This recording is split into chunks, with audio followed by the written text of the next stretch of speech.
नमस्कार। आज के वीडियो में हम पढ़ेंगे अकबर के बारे में, जिसका समय काल 1556 ईस्वी से 1607 ईस्वी तक। 23 नवंबर 1542 की विकट परिस्थितियां हैं जिनमें हमीदा बानो बेगम के गर्भ से अकबर का जन्म होता है। हुमायूं शरणार्थी की दशा में इधर उधर भटक रहा था। अकबर का बचपन क्रमशः उसके चाचा अस्करी और कामरान के यहाँ बीता। अकबर पर्याप्त शिक्षा तो नहीं प्राप्त कर सकता, लेकिन सैनिक और प्रशासनिक कार्यों में निपुण हो गया था। 1551 ईस्वी में केवल 9 वर्ष की आयु में अकबर को हुमायूं ने मुनीम खां के संरक्षण में गजनी का गवर्नर नियुक्त किया था। 1555 ईस्वी में हुमायूं ने उसे लाहौर का गवर्नर बना दिया। अब हुमायूं की मृत्यु हो जाती है और उसके बाद बैरम खां ने कालानौर यानी गुरदासपुर पंजाब में 14 फरवरी 1556 ईस्वी को अकबर का राज्याभिषेक किया। उधर दिल्ली में हेमू ने मुगल गवर्नर तारदी बेग खां को मार भगाया और दिल्ली पर अधिकार कर लिया। ऐसी स्थिति में अनेक सरदारों ने बैरम खां को अकबर के साथ गजनी भाग जाने की सलाह दी, लेकिन बैरम खां और अकबर इन्होंने मुगल सेना सहित दिल्ली की ओर कूच कर दिया और इसके साथ ही होता है पानीपत का दूसरा युद्ध।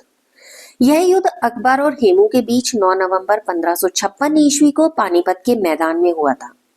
शुरू में हेमू की सेना मुगलों पर भारी पड़ी, लेकिन दुर्भाग्यवश हेमू की आंख में एक तीर लग गया और उसकी सेना में भगदड़ मच गई। हेमू को पकड़ लिया गया, उसका वध कर दिया गया और अकबर की विजय हुई और मुगल वंश की एक बार फिर से स्थापना हुई। उसके बाद मेवात की विजय। हेमू की मृत्यु के बाद बैरम खां ने मेवात पर विजय प्राप्त की और वहां की सारी संपत्ति पर अधिकार कर लिया। फिर सिकंदर सूरी पर आक्रमण। सिकंदर सूरी को हराकर बैरम खां ने 1557 ईस्वी में मानकोट के दुर्ग पर भी अधिकार कर लिया। इन विजयों के अलावा अकबर ने बैरम खां के संरक्षण में 1558 ईस्वी से 1560 ईस्वी तक अजमेर, जौनपुर, ग्वालियर इन पर भी अधिकार कर लिया था। फिर आता है 1560 से 1564 ईस्वी तक पेटीकोट शासन। बैरम खां के पतन के बाद 1560 ईस्वी से 1564 ईस्वी तक शासन में अकबर के संबंधियों और हरम की स्त्रियों का बहुत अधिक प्रभाव रहा। इसी कारण इस शासनकाल को अनेक इतिहासकारों ने पेटीकोट शासन की संज्ञा दी। अकबर की कुछ प्रमुख विजय। मालवा की विजय। 1560 ईस्वी में अकबर ने बाज बहादुर से मालवा प्रदेश जीतकर पीर मोहम्मद को सौंप दिया, लेकिन बाज बहादुर ने मालवा पर एक बार फिर अपना अधिकार कर लिया।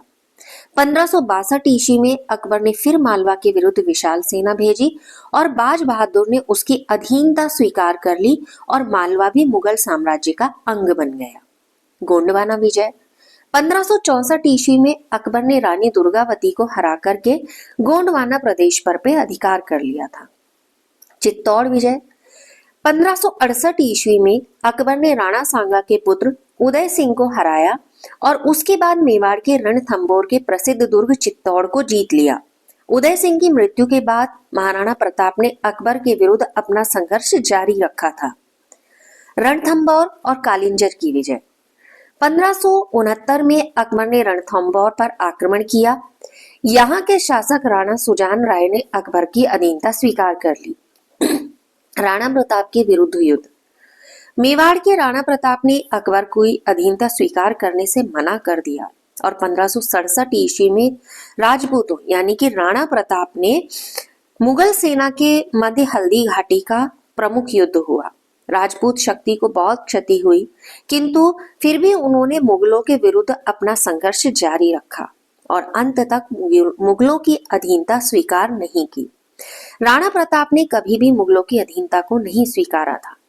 गुजरात पर विजय। 1572 ईस्वी में अकबर गुजरात के विरुद्ध आगे बढ़ा। यहाँ के शासक मुजफ्फर खां तृतीय ने उसकी अधीनता स्वीकार कर ली। फिर बंगाल और बिहार की विजय। 1576 ईस्वी में अकबर ने टोडरमल के नेतृत्व में बिहार और बंगाल के विरुद्ध सेना भेजी। यहाँ के शासक दाऊद खां को पराजित करके यह प्रदेश भी मुगल साम्राज्य में मिला लिया गया। काबुल विजय। 1585 ईस्वी में अकबर ने अपने सौतेले भाई मिर्जा मोहम्मद हकीम की मृत्यु के बाद काबुल पर अपना अधिकार कर लिया।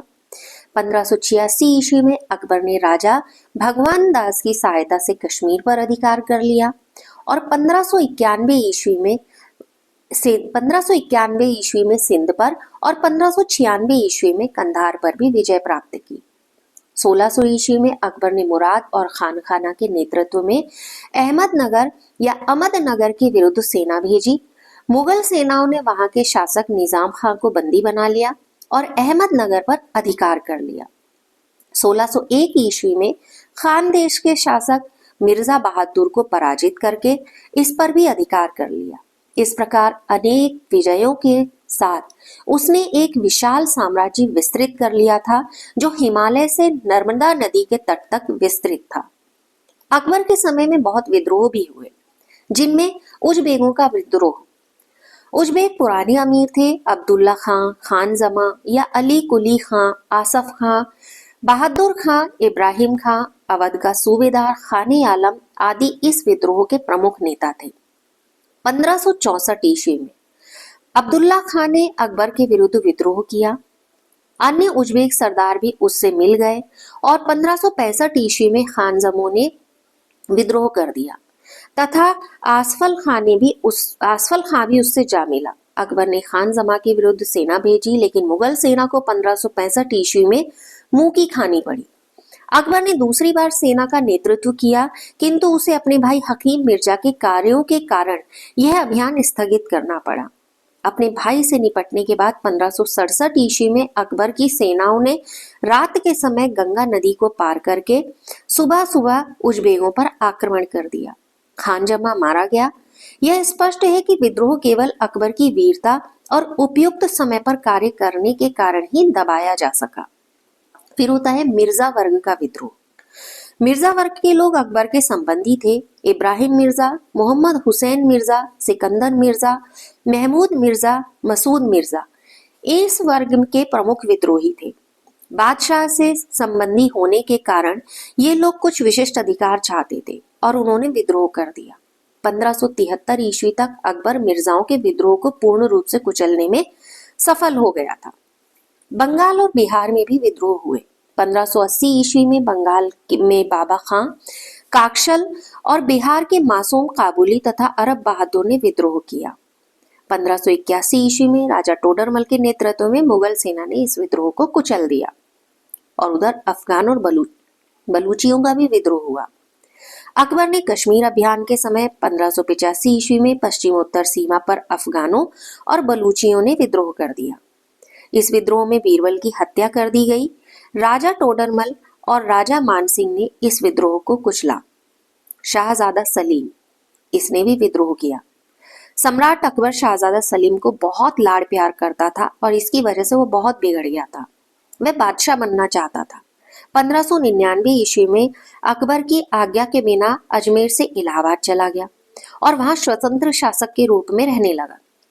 1602 ईस्वी में अकबर ने सलीम को समझाने की कोशिश की और इसी संदर्भ में ओरछा के बुंदेल सरदार वीर सिंह द्वारा अबुल फजल की हत्या कर दी गई। 1603 ईस्वी में सलीम ने आगरा आकर अकबर से माफी मांग ली। उसे माफ कर दिया गया। अकबर ने उसे मेवाड़ को जीतने के लिए भेजा, लेकिन वह फिर अकबर की आज्ञा का उल्लंघन करने लगा और इलाहाबाद पहुंच गया। 1604 ईस्वी में उसने फिर आगरा आकर क्षमा मांग ली और अकबर ने एक बार फिर उसे क्षमा कर दिया और इसके बाद सलीम ने कभी अकबर के विरुद्ध विद्रोह नहीं किया। 25-26 अक्टूबर 1605 ईस्वी को अर्धरात्रि को अकबर की अतिसार यानी कि डिसेंट्री के कारण मृत्यु हो गई। उसे सिकंदराबाद के मकबरे में दफनाया गया। आज के वीडियो में इतना ही।